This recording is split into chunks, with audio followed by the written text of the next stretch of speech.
Today's an exciting day. Today you have just received your manual Stampinator M. And today we're going to talk about uncrating and setting it up on press. You're going to receive the crate or the skid, and what you want to do is unscrew the floor mounts that are into the skid and then cut the bands as well as all the wrapping that we have around it. And do that carefully so you don't scratch your new Stampinator M.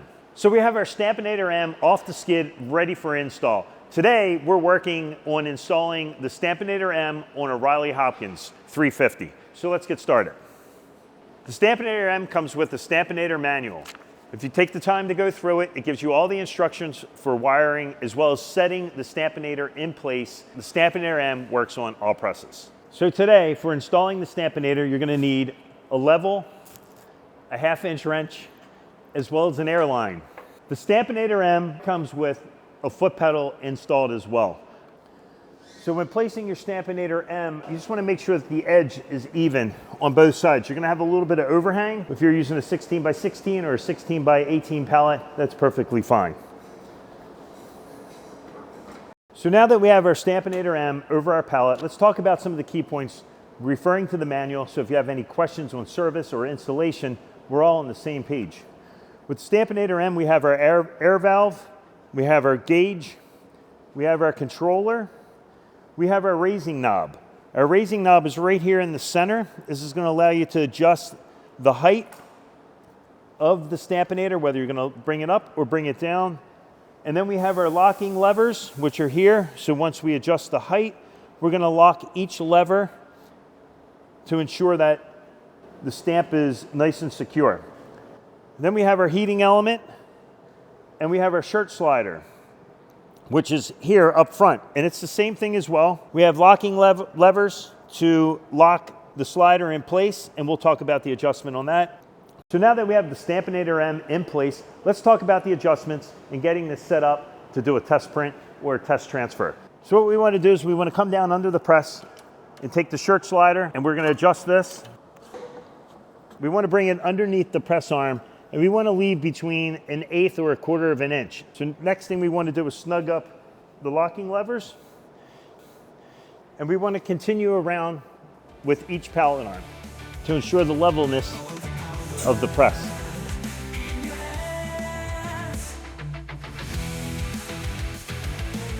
I like to start off with the heating element because this is where we're actually leveling it to the floor. So if you're not sure which direction the bubble and the level needs to go, just lift up on one corner. And as in this case, you can see we need to raise the front up almost 1/2 inch.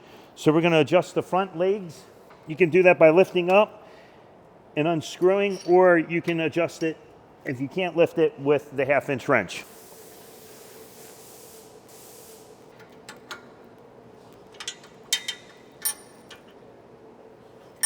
We'll come back up to the level, and that looks really good. So now that we have power, we have our air hooked up, we're going to adjust the pallet to the heating element. And to do that, we're going to break our locking levers loose on the back side, and we're going to have our hand in here, and we're going to turn the lowering knob to the right to lower the stamp. The best way of doing this, I have found in the past to make it easier, is to remove the air line. Okay, it's sitting level. Plug our air line in. And we want to be about close to 1/2 of an inch from the heating element to the pallet. So now that we have our Stampinator level, front to rear, we're going to go left to right. We're way off. So if we lift the level up to the right, we're going to come over to the right side.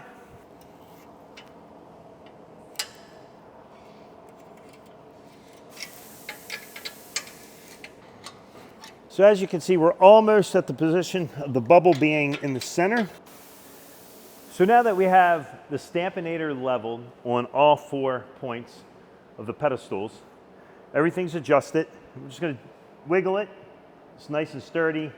We're in the position of our 1/2 inch between our gap, between the stamp and the pallet. I'm going to raise it up just a tad bit more.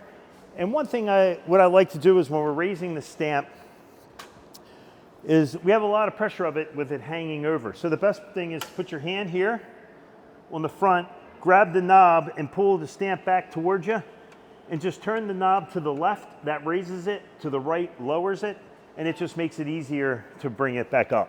double check your locking levers to make sure it's locked.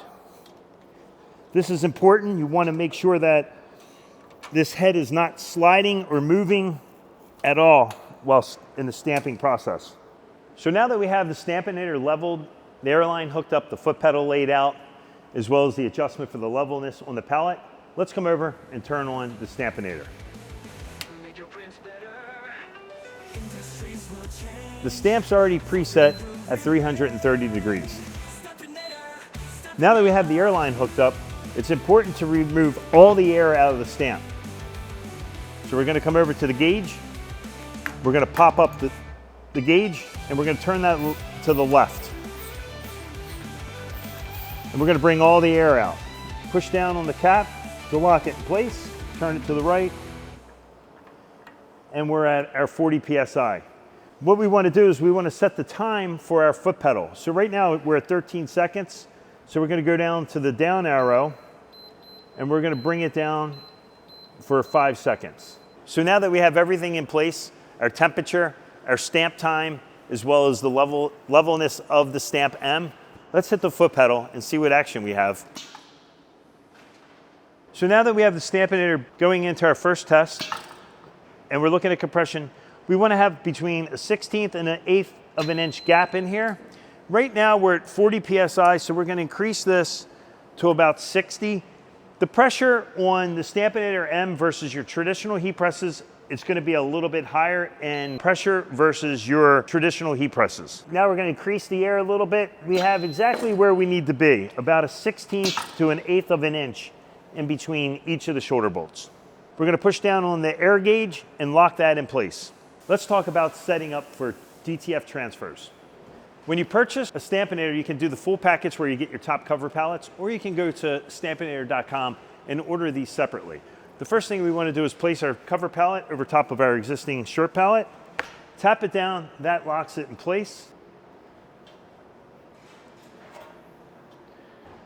So we want to check for the distance between the heating element and the top cover pallet for doing a transfer. We want to raise that up. I recommend going up to almost 3/4 of an inch. And again, to raise, we're going to turn to the right and lift in the front after we loosen up our locking levers. Lifting up in the front just allows you to make it easier to raise it without putting a whole lot of pressure on your hand.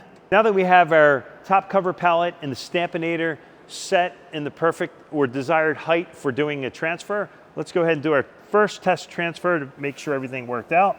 So we're going to load the shirt on, and obviously, again, you want to have your shirt nice and flat. This is a super color transfer. We're going to hit this for about 12 seconds.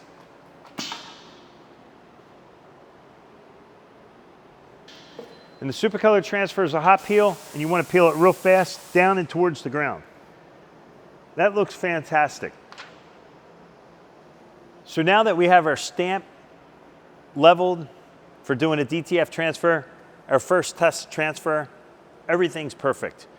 Supercolor recommends, and most DTFs recommend, that you go back and give them a second hit for anywhere from 3 to 12 seconds, depending on the manufacturer. So when you do your post hit, that ensures that the transfer is embedded into the t-shirt, and you're going to have a nice solid transfer to last for over 100 plus washes. Now we're going to screen print. We removed our top cover pallets from DTF. We're going to come over to our control panel, and we're going to decrease the time from 12 seconds down to 3 seconds. You can stamp cure your underbase anywhere from 1 to 3 seconds. So here we have a one color design set up, ready to go. This is a 230 mesh with some halftones.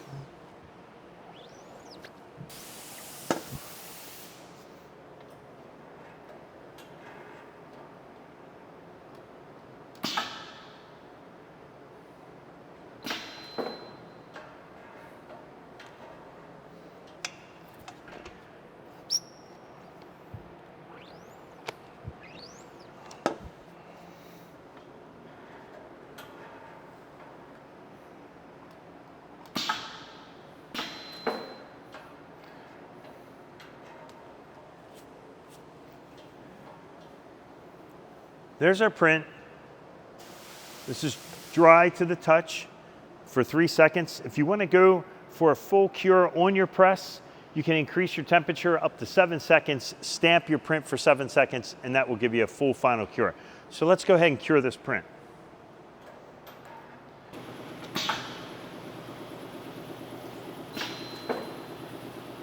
So let's check out our final cure. And to do that, we like to do our stretch test. There you have it. Stampinator.